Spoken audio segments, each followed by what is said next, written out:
Hola, muy buenas tardes. Bienvenidos una vez más a este su canal, Herramientas Patrimoniales para Millennials con Gaspar.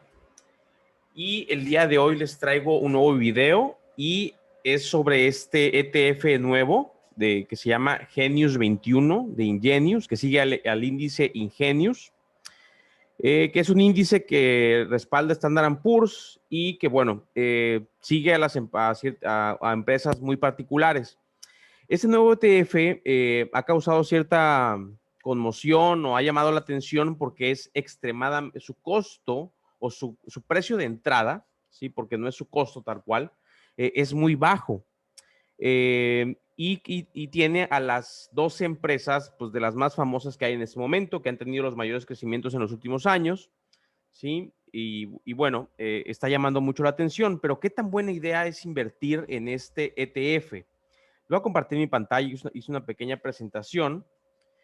Y bueno, este ETF pues tiene las empresas de moda, Disney, que acaba de sacar su Disney+, Microsoft, que sabemos que es por mucho tiempo ha sido una de las empresas más exitosas y grandes del mundo, Alibaba, que está también ahorita entrando hace poco salió a oferta pública y ya está cotizando en bolsa de Estados Unidos y también aquí la podemos comprar. Facebook, Amazon, Nvidia, que es una empresa que hace tarjetas de video, sí es la que se encarga básicamente que las computadoras puedan reproducir videos con calidad y obviamente juegos de video para computadoras y también consolas. Google, Visa, Mastercard, que muchos expertos dicen, oye, pues qué hace, si ya tiene esa Visa, pues qué hace Mastercard ahí, que no es tan grande como Visa. Apple, obviamente, Netflix. Básicamente, pues empresas que están muy de moda, que tuvieron en los últimos años mucho crecimiento, pero cuyo crecimiento para el futuro, ¿sí? No está asegurado. Entonces, por eso me atrevo a llamarle el ETF del FOMO. Recordemos que el FOMO es el Fear of Missing Out, el miedo a perderte algo. En este caso es el miedo a perderte la oportunidad de invertir en las empresas más famosas del mundo, ¿sí? Que vayan a crecer mucho, quién sabe, ¿sí? Porque rendimientos pasados no aseguran rendimientos futuros. Este es un cliché de las inversiones y es muy cierto, ¿sí? En este caso, el respaldo que tienen estas empresas es que en los últimos 5 años han crecido de maravilla, ¿sí? Pero pues se ha debido a ciertos factores que difícilmente se pueden prever. Uno de ellos, la pandemia, ¿sí? Todo lo que fue tecnología, streaming como Netflix y Disney, compras por internet, PayPal, Amazon, Alibaba, Visa, Mastercard, Apple, ¿sí? Crecieron durante la pandemia de una forma increíble, ¿no? Pero pues habría que esperar otra pandemia, pues que fuera muy similar a la que tuvimos que guardarnos en casa, pues para que crecieran de la misma forma. Entonces, más bien es como que un ETF de empresas de moda, pues para jalar a los inversores que están dudando que han estado dudando en invertir, pues porque no saben cómo. Y bueno, el detalle con este ETF, sí, lo que me parece alarmante y que veo que no muchas personas en sus análisis comentan es que es extremadamente caro. El único que creo que habló con sinceridad fue Omar de Educación Financiera, que dijo de plano que la comisión que cobra este ETF es un robo, ¿sí? Y realmente así lo veo, ¿sí? ¿Por qué? Pues por varios factores que ahorita les voy a explicar. Para empezar, vamos a ver qué comisiones cobra, ¿sí? Y qué comisiones cobran otros ETFs que tienen mucho mayor respaldo, mayor historia, ¿sí? Y mejores rendimientos en los últimos 50, 20 años. Por ejemplo, aquí vemos una lista, pues puse a Genius 21 como el primero porque es el que cobra la comisión más alta, ¿sí? Del 0.60%. Veo en esta gráfica para vean qué tanto es la diferencia de lo que cobra el ETF. De hecho, pareciera que me faltó en la gráfica VO, aquí mostrarlo gráficamente porque debería de seguir después de IBB, ¿sí? Pero bueno, es la misma comisión. VO es la estrella de la corona de los ETFs de Vanguard, ¿sí? Es uno de los ETFs con mayor bursatilidad en todo el mundo, ¿sí? Y es de los que que ha proporcionado durante los últimos 20 años de los mejores rendimientos, siguiendo al índice SP 500, al Standard & Poor's 500. Lo mismo IBB, Lo mismo SPY, ¿sí? Que son ETFs que siguen al Standard & Poor's 500. Por ejemplo, aquí de los que siguen al Standard & Poor's 500, SPY es de los que de los pocos que cobra una comisión más, que es el triple que la que cobra IBB o VO. ¿Por qué vemos aquí diferentes colores para las columnas? ¿Por qué? Porque como quizás muchos sepan ya y quizás otras personas no sepan, hay ETFs que reparten dividendos, ¿sí? Y hay otros ETFs que no reparten dividendos. Cuando no reparten dividendos, ya sea porque las acciones que los integran no reparten a su vez dividendos, pues el ETF tampoco lo hace. Pero cuando las acciones que lo integran sí reparten dividendos, pero el ETF no lo hace, significa que se trata de un ETF de acumulación. ¿Sí? ¿Qué quiere decir esto? Que es un ETF que no te va a entregar directamente en efectivo los dividendos a ti, sino que el mismo ETF los va a acumular y los va a reinvertir en más títulos de las acciones que lo integran, ¿sí? Para aprovechar también el interés compuesto de forma automática. Si los ETFs que no son de acumulación, pues te van a pagar el dividendo en efectivo y tú tendrás el trabajo, la lata y la necesidad de invertirle tiempo para reinvertir esos dividendos en los títulos de ese mismo ETF. Normalmente los ETFs de acumulación cobran comisiones, porcentajes de comisión mucho mayores, como podemos ver aquí, a los que cobraría un ETF de administración pasiva que simplemente sigue un índice, como es el IBB, el VO, el SPI. Incluso QQQ me parece que también es de gestión pasiva porque sigue al Nasdaq, ¿sí? Que son las 100 mejores empresas de tecnología en los Estados Unidos. Entonces, me parece que también es de administración activa, de pasiva, perdón. En cambio, ya vemos en amarillo los ETFs que son de acumulación, ¿sí? Cobran mayores comisiones a lo que normalmente se usa, pero vemos que Genius 21 la diferencia es exagerada. IBB Peso también es uno de los ETFs más populares en México porque también su costo de entrada es muy bajo, pero su costo realmente son extremadamente caros. Aquí puse de ejemplo este ETF VHYA. Es el ETF con de acumulación, obviamente. Es el ETF más caro de Vanguard, ¿sí? Que es la empresa que inició con los ETFs, ¿sí? Es la empresa que junto con su fundador Jack Bogle creó la figura del ETF, de la canasta de acciones. Entonces, está algo increíble que otras empresas con ETFs que quizás no sean tan efectivos o eficientes, pues te cobren tanta comisión. Y en parte se debe pues, a que su costo de entrada para comenzar a invertir en ellos es muy, muy bajo, ¿sí? Ahora es el perfecto ejemplo de que lo barato sale caro. Muy bien. Mis conclusiones al respecto de este ETF es que, bueno, o sea, no paga dividendos, pero eso no necesariamente es malo, se trata entonces de un ETF de acumulación, te va a ahorrar la ansiedad de quizás gastarte el dividendo que te paga el ETF, ¿sí? Y el trabajo de reinvertirlo. Pero pues es la expense, el costo de administración o expense ratio más cara que he visto hasta el momento. Es la más cara que he visto. No sé si realmente haya otras más caras, pero es actualmente en mi persona, Gaspar Córdoba, es el costo de administración más caro que he visto, ¿sí? Y realmente para dos empresas que están de moda, pero que quizás no vayan a crecer en el futuro, no me parece muy conveniente. Como les comento aquí, pues son empresas de moda. Hay otros factores, que si la forma en que rebalancean el portafolio, que si la estrategia que utilizan una estrategia que se llama Momentum, que realmente, pues si la hacen expertos puede ser muy rentable, pero si hay alguna falla, tus rendimientos pueden caer mucho, mucho. Y bueno, pues el resumen de que lo barato sale caro. ¿Qué es lo que hace este ETF? ¿Sí? Por ejemplo, nosotros estamos en México. Muchas personas dirían, oye, ¿qué es más rentable? ¿La marca Avon o la marca Tiffany, que es una de las marcas de joyería más exclusivas del mundo? ¿Sí? ¿O qué es más rentable? ¿Electra o Palacio de Hierro? ¿Sí? Pues muchos se irían por las marcas más exclusivas, pero no, realmente es mucho más rentable Electra que el Palacio de Hierro por muchas veces. ¿Sí? Lo mismo Avon, que es dueño de Tiffany. Avon, ¿sí? La empresa esta que vende productos por catálogo, perfumes, es dueño de Tiffany. ¿Sí? Hace no sé cuánto tiempo lo compró. Entonces, ¿qué pasa? Que cuando tú no tienes la liquidez, ¿sí? O no tienes el ingreso suficiente y algo te parece caro, ¿sí? Realmente no es que esté caro, ¿sí? También lo dijo Mar en su video, ¿sí? No es que esté caro, es simplemente que no te alcanza, ¿sí? O que no ganas lo suficiente.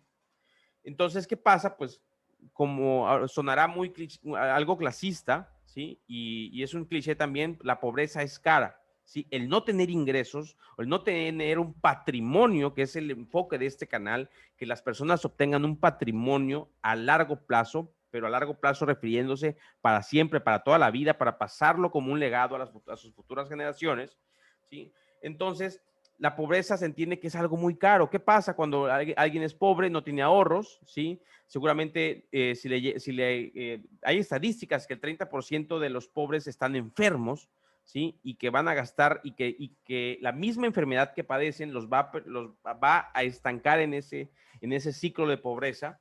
¿Sí? Entonces, ¿qué pasa? La gente que no tiene liquidez, pues tiene que conseguir préstamos con intereses enormes, ¿sí?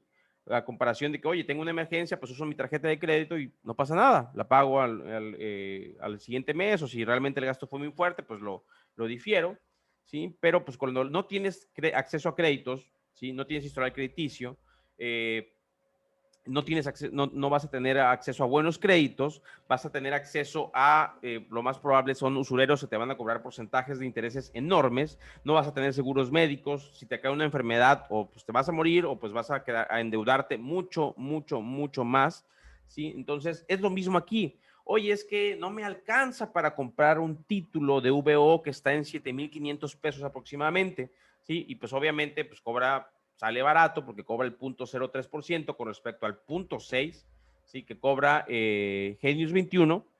Pero bueno, entonces quizás debas de enfocarte en incrementar tus ingresos, ¿sí? Disciplinar y sistematizar tu ahorro para que no ¿cómo es la palabra?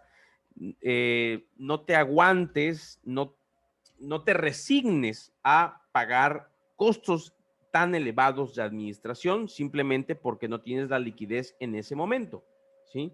Yo no tengo la liquidez, por ejemplo, el día de hoy no puedo comprar otro título de VO, tengo que almacenarlo, ya sea, ahorita yo estoy usando Hey Banco como instrumento para ahorrar, ¿sí? Para posteriormente ahorrar en Hey Banco y comprar los títulos de VO, o en este caso quiero empezar a comprar BTI, para mi estrategia 80-20 con enfoque patrimonial, ¿no?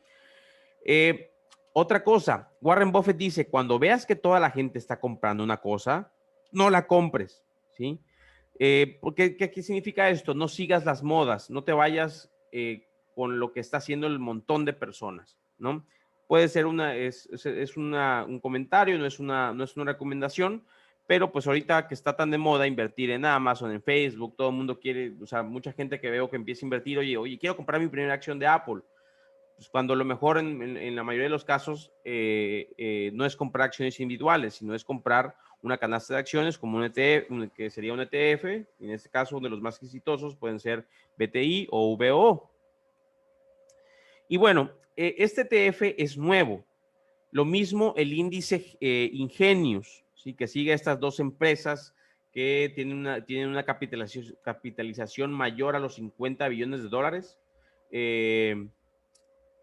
y que tienen cierto crecimiento durante los últimos 5 años, pero pues no se compara con la historia que tiene simplemente el SP500, que ya va prácticamente para más de 100 años, ¿sí?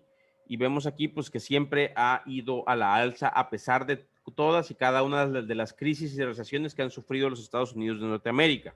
Entonces, la historia que respalda al SP500 de casi 100 años, pues es abrumadoramente más contundente que la historia que respalda a este nuevo ETF y al índice que sigue.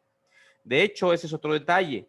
¿Cómo es posible que un índice, que un ETF, que es en teoría de administración pasiva, porque simplemente sigue a un índice, pues te cobre tanto costo de administración, es igual a una incongruencia.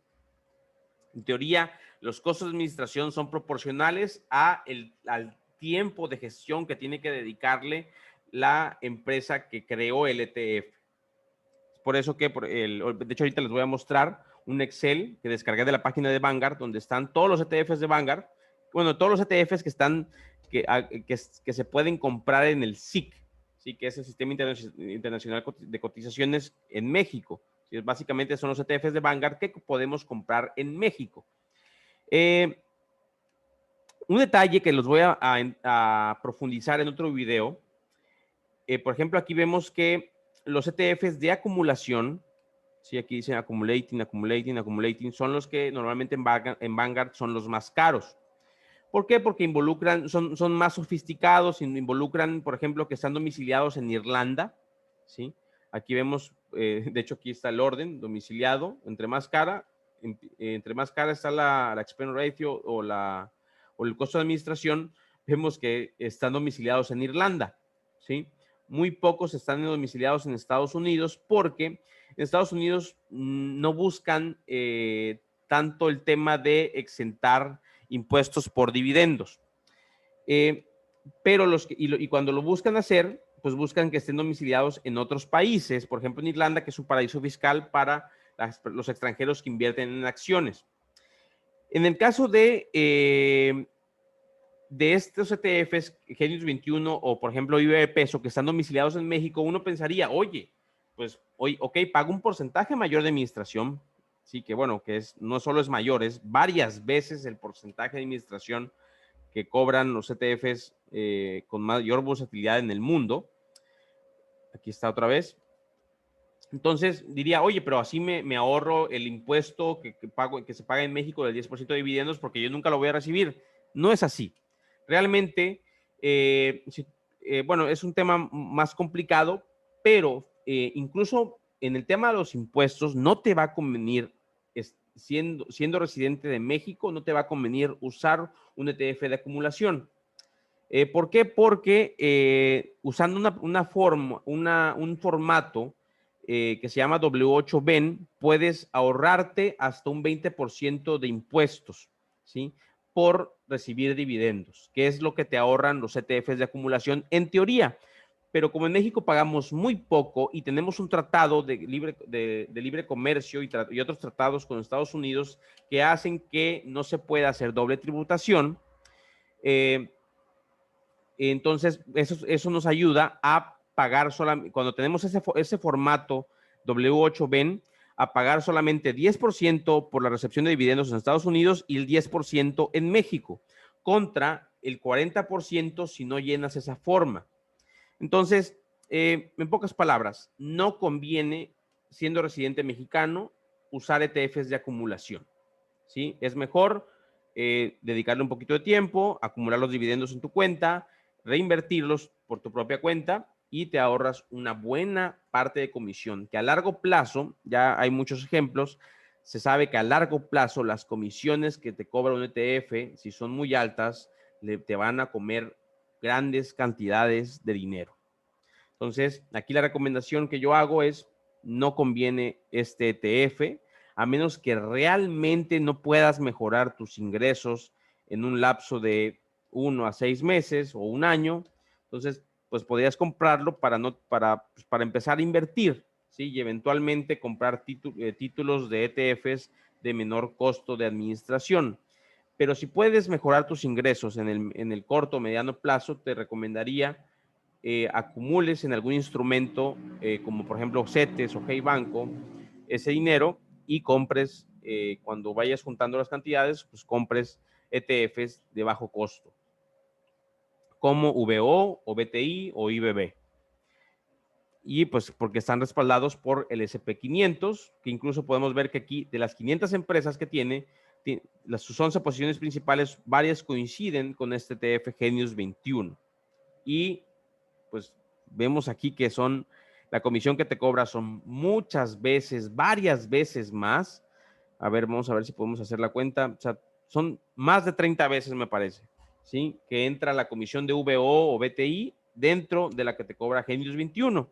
Entonces, realmente no creo que convenga ese ETF. Es un ETF pues, para atraer nuevos prospectos para inversión, para invertir en bolsa de valores. Eso es lo único positivo que le veo, pero realmente para personas que ya están invirtiendo o que ya tienen conocimientos un poquito más profundos con respecto a los ETFs, yo les diría no les conviene este tipo de inversión.